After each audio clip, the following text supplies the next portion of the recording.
वो DMT fund का हिसाब सार्वजनिक मंचों से मांगे कि धनबाद जिला में 1500 करोड़ का डीएमटी फंड जमा है, उसका खर्चा कहाँ किया जा रहा है।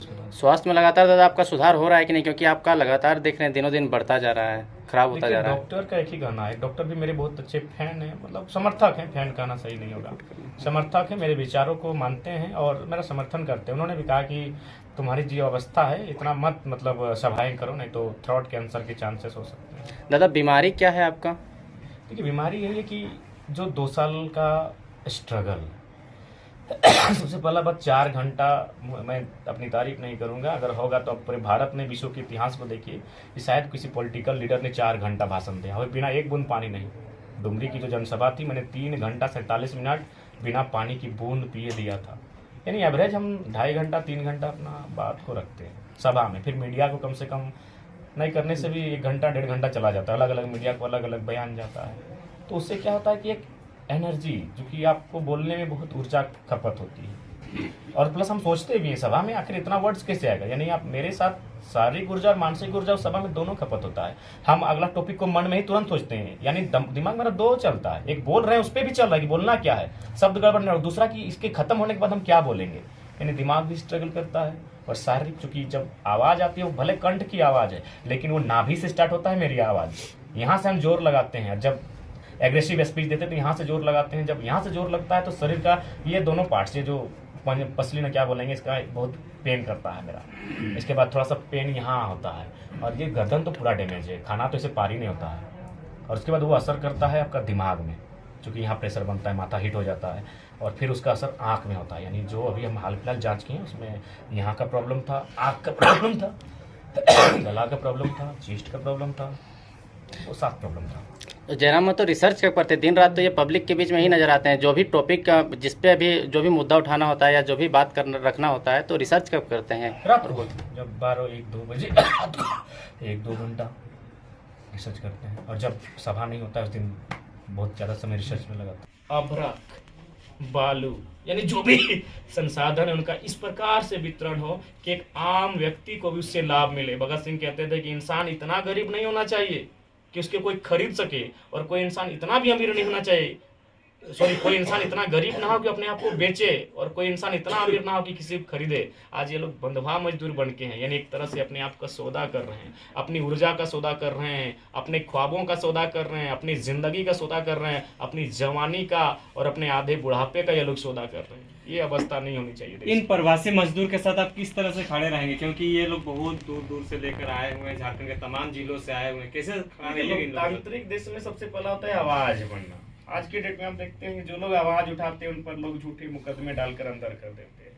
तो मीडिया के माध्यम से जब ये चीजें हाईलाइटेड होंगी, और जब हमारे नेशनल चैनल्स में इंडिया पाकिस्तान मुद्दा ना होके रोजगार मुद्दा रहेगा, मजदूरों का मजदूरी मुद्दा रहेगा, उनकी सुरक्षा मुद्दा रहेगा, तो देश में विकास होगा। आज क्या होता है मीडिया में डिबेट, नेशनल मीडिया में देश के प्रधानमंत्री को सवाल अक्षय कुमार जाके पूछते हैं कि आम आप चूसते हैं कि काट के खाते हैं, तब तकलीफ होता है। तो जब मीडिया में इन चीज़ों को स्थान दिया जाएगा, जब लाखों मजदूरों की समस्या के समाधान पर चर्चा होगा, इस देश में कहीं ना कहीं मजदूरों के लिए उन्नति के रास्ते खुलेंगे, और होना भी चाहिए।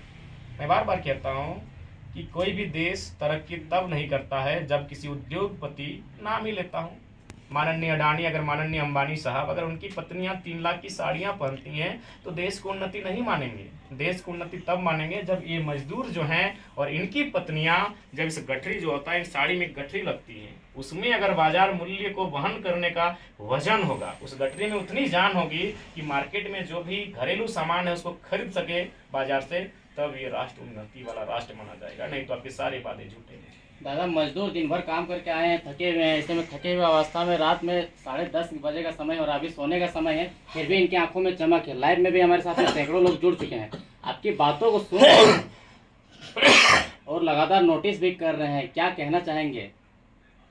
देखिए, कहीं ना कहीं कोई तो शक्ति है जो हमारे पीछे काम कर रही है, कोई तो शक्ति है जो हमसे चाहती है कि तुम मजदूरों के लिए बात करो, वरना किसकी इतनी हैसियत और किसकी इतनी साहस है कि आज इस अवस्था में अपने आप को मेरा शरीर एक कण लगभग मतलब टूटा अवस्था, टूटा मतलब थकान से, बीमारी से, यानी कोई है शक्ति जो चाहती है तुम मजदूरों के हित में बात करो, तुम छात्रों के हित में बात करो, तुम शोषण अन्याय के हित में बात करो। मैं बात कर रहा हूँ, नहीं तो आज सांसद और विधायक का औकात नहीं है कि वो टाटा से सवाल कर ले, वो IAS IPS से सवाल कर ले, वो DMT फंड का हिसाब सार्वजनिक मंचों से मांगे कि धनबाद जिला में 1500 करोड़ का DMT फंड जमा है, उसका खर्चा कहाँ किया जा रहा है। तो कहीं ना कहीं कोई शक्ति है जो जो शायद हमारे साथ काम कर रही है।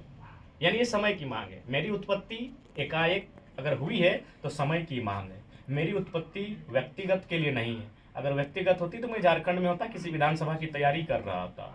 मेरी उत्पत्ति कहीं ना कहीं शोषण, दमन, उत्पीड़न, उसके खिलाफ आवाज उठाने के लिए, उसके खिलाफ लड़ने के लिए मेरी उत्पत्ति हुई है। और मेरी उत्पत्ति नियति ने किया है। तो कहीं ना कहीं कोई शक्ति है जो जो शायद हमारे साथ काम कर रही है। यानी ये समय की मांग है। मेरी उत्पत्ति एकाएक अगर हुई है तो समय की मांग है। मेरी उत्पत्ति व्यक्तिगत के लिए नहीं है। अगर व्यक्तिगत होती तो मैं झारखंड में होता, किसी विधानसभा की तैयारी कर रहा होता। मेरी उत्पत्ति कहीं ना कहीं शोषण, दमन, उत्पीड़न, उसके खिलाफ आवाज उठाने के लिए, उसके खिलाफ लड़ने के लिए मेरी उत्पत्ति हुई है। और मेरी उत्पत्ति नियति ने किया है। मेरी उत्पत्ति प्रकृति ने किया है। और यही मेरी उत्पत्ति का कारण है। बेंगलोर से तमाम झारखंड वासी के बीच कब तक जाएंगे आप, क्योंकि वहाँ भी जनसभा आप संबोधित करते हैं तो सैकड़ों लोग आपको सुनने देखने आते हैं।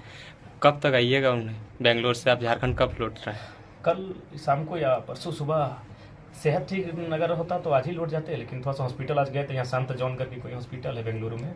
अच्छा। वहाँ लगभग 4-5 घंटा ट्रीटमेंट करवा के आए हैं, तो निकल जाएंगे उसके बाद। स्वास्थ्य में लगा और उन्हें मेंटेन करना चाहिए। अपने साथ जो सलाहकार लेके आएंगे उनके डायरी में मेंटेन करना चाहिए और इसे राज्य में जाकर हालात पर चर्चा करना चाहिए। और चर्चा ही नहीं करना चाहिए, इम्प्लीमेंट, कि आप क्या सृजन करेंगे कि उस समस्या का कुछ तो समाधान हो। ठीक है, मानते हैं जादू की छड़ी किसी के पास नहीं जो इतनी बड़ी समस्या का समाधान करे, लेकिन अब प्रयास तो कर सकते हैं ना। प्रयास भी नहीं हो रहा है, तो प्रयास करना चाहिए। उसके लिए सभी विभागों का एक आयोग बनना चाहिए, टीम बनना चाहिए, उस पर चर्चा होनी चाहिए, उस पर डाटा कलेक्शन होना चाहिए, उस पर समीक्षा होनी चाहिए और उन चीज़ों पर इम्प्लीमेंट करने की आवश्यकता होनी चाहिए। तो तमाम जो मजदूर भाई लोग से आप जब मिल रहे हैं तो आप अपने स्तर से क्या संदेश दे रहे हैं कि अगर अपने जिस दुख को आप देख रहे हैं, वो दुख तकलीफ को देखने के बाद आपको क्या लग रहा है कि इन लोगों के साथ क्या होना चाहिए, कि न्याय मिलेगा, कि झारखंड में रोजगार मिलेगा? देखिए, इसके लिए मुझे लगता है प्रयास करना चाहिए। और मैं इनको सबसे पहला संदेश यही देता हूँ कि आप जहाँ भी हैं एकता के साथ रहें और मतलब संयम के साथ रहें और अपने जो आर्थिक उन्नति कर रहे हैं, आर्थिक जो उपार्जन कर रहे हैं, उसको सही जगह इन्वेस्ट करें। और मैं बार बार इनसे आग्रह भी करता हूँ कि जो 2 पैसे आज जब कमा रहे हैं उनको ठीक तरीके से अपनी भावी पीढ़ी के लिए बचा के रखें, ताकि उनको मजदूर नहीं बनना पड़े। और साथ ही अपील कर रहे हैं कि कहीं ना कहीं भारत एक लोकतांत्रिक देश है, आपको राजनीतिक चेतना भी होनी चाहिए और इस विषय में भी आपको सोचना चाहिए। और राज्य में अगर मजदूरों के हितार्थ के लिए कोई नहीं सोच रहा है तो वहाँ आपको कहीं ना कहीं राजनीतिक चेतना जागृत करने की आवश्यकता है और अपने राज्य के हितार्थ के लिए आपको मत का सदुपयोग भी करना चाहिए। अच्छा, जिस तरह से बीते दिन 3 तारीख को JSSC के खिलाफ जिस तरह से उन लोगों ने आंदोलन किया, JSSU के बैनर तले की वो धांधली का मामला को लेकर CBI जांच की मांग कर रहे हैं, उसको लेकर क्या कहिएगा? तमाम छात्र झारखंड में अक्सर हम लोग भी जब से छात्र रहे हैं, इंटरग्रेशन के छात्र हैं, तब से जो प्रतियोगिता की परीक्षाएं हैं उनके बारे में सुनते हैं। सीटों का बिक जाना या फिर जो बड़े बड़े पॉलिटिशियन हैं उनके बच्चों का गड़बड़ी के माध्यम से सिलेक्शन हो जाना, ये सारी चीज़ें हम लोग भी सुनते हैं, हमारे कानों तक आती है, बाकायदा हमारे जानकारी में भी आती हैं। लेकिन इस